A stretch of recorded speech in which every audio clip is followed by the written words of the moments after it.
Hi there, I'm Nicole Wilbur. I'm a writer and story nerd, and welcome back to my channel. So today I am going to be talking about an experience that I had over the weekend when I was about to write a scene and I realized that the scene I was about to write was boring because I had had too many talking head scenes in a row.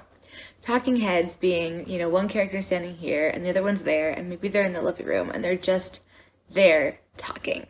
Now, there's nothing wrong with a scene where characters stand and talk, but when the characters aren't doing anything but having a conversation, the tags, narration, and action beats, it becomes rather repetitive.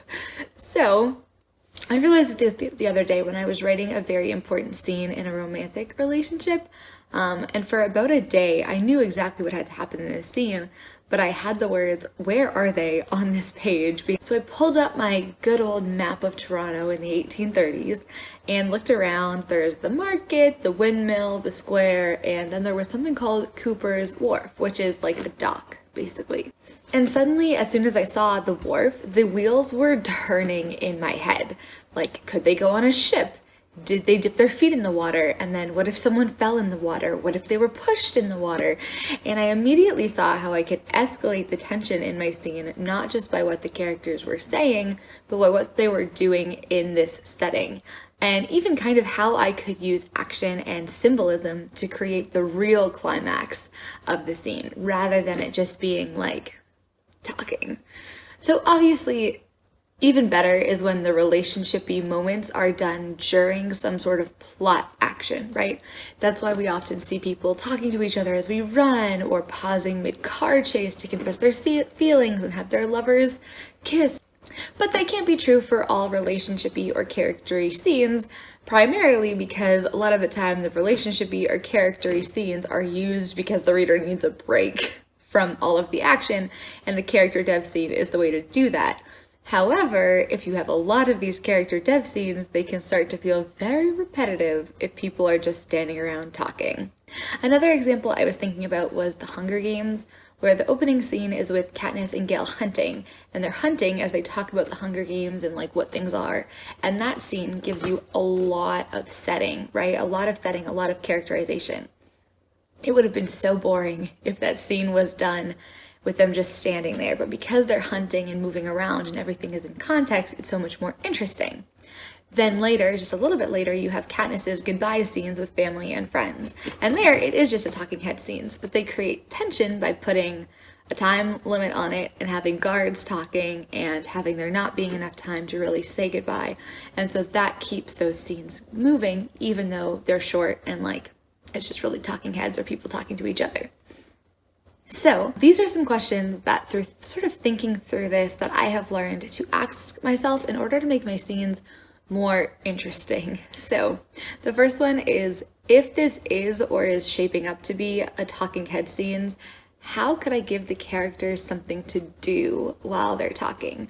I'm rereading Dialogue. I think the author is Gloria Kempton. It's the Write Great Fiction series right now, and that's one of her big rules is give the characters something to do. Number 2, can I tie this something to do to the greater plot? Number 3, can I make the setting or the something to do the magical cookie in the scene? So I've talked about magical cookies before. I love this. I'll put the link to the blog about it below. It's that every scene in your novel should be a magical cookie scene. It should be something that you're so excited to write. And so sometimes, especially now when I'm in the midpoint of my novel and it's a little bit of a slog, I take a little bit before writing each scene to find the magical cookie and really be excited about it. So the romantic scene that I just talked about, even though it was a big scene in the romance, it was also a magical cookie scene because of where I put it. How they're interacting with these boats in the water and everything made it so much more fun for me. So if, the something to do, whether or not the something to do is part of the greater plot, can you create the magical cookie around giving your characters something to do, right? They're saying the same words that they would be saying otherwise, but we can use giving them action to create that thing that makes the scene really memorable and special. And finally, number 4 is, how can I make the value shift or the decision in the scene physical or visual?